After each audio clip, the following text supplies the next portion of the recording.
What motivated me to write the book was because I've led a most extraordinary life, and as with a lot of things that I do in my life, I'm quite unpredictable and spur of the moment girl. I just simply got up one day and decided to write.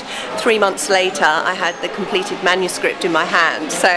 But the biggest problem was getting it published. I mean, I'm a bit of a Marmite girl, I guess you could say, because you either love me or you hate me, because a lot of people actually don't understand me. That's actually why I wrote the book, to sort of like set the record straight as well.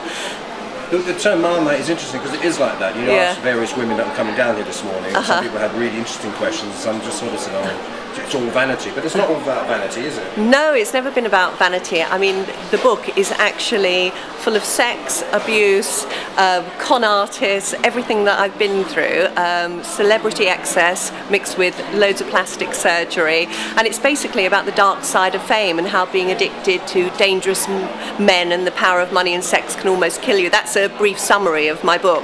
Everyone naturally assumes that it's going to be, oh God, another boring plastic surgery story, but it most certainly isn't. And my journey to through the plastic surgery is quite a mind-boggling one, because I used to be one of Hugh Hefner's Playboy bunny girls, sort of back in the days, and so obviously I was never a minger in the first place. So people obviously must have thought, well, why on earth would she need all that plastic surgery? I was actually beaten to a pulp by a former lover who actually robbed me of my looks. In the space of an hour, I went from a good-looking girl into a complete ugly duckling. I lived with disfigurement for many years, and I had to embark on taking control of the way that I looked to get me back to how I wanted to look. So that's basically a very I'm not going to tell you too much because I want you to read the book.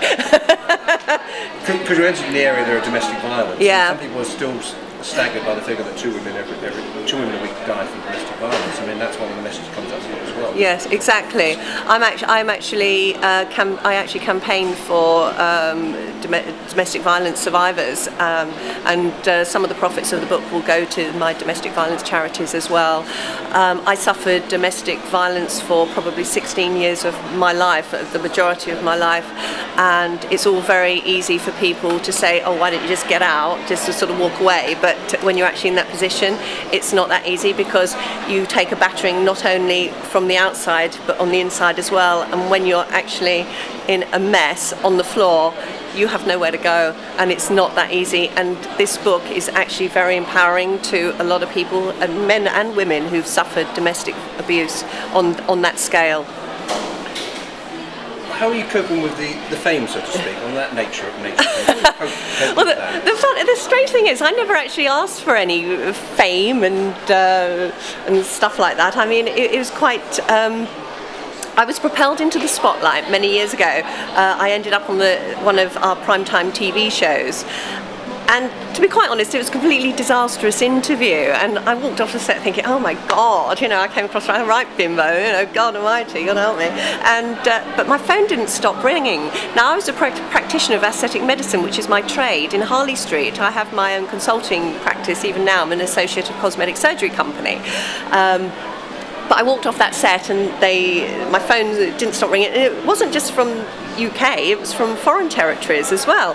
And I thought, blimey, why didn't I think of this earlier? Just be myself and sort of carry on, and that's what I did. So now I'm just myself, and I go around all over the world sort of promoting the benefits of plastic surgery. I'm a bit of a medium motor mouth as well when it comes to controversiality and lots of things that I get up to. But when people actually read the book, they will find out the understanding, because obviously the sensationalism that's been in the press isn't exactly what you see.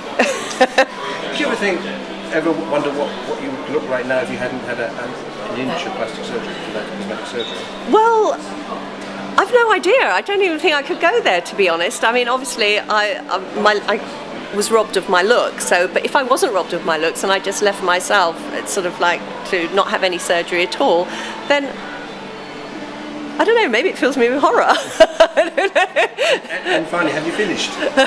Oh, absolutely not. No, everyone asks me that question, and I just say I'll just keep on going till I'm dead.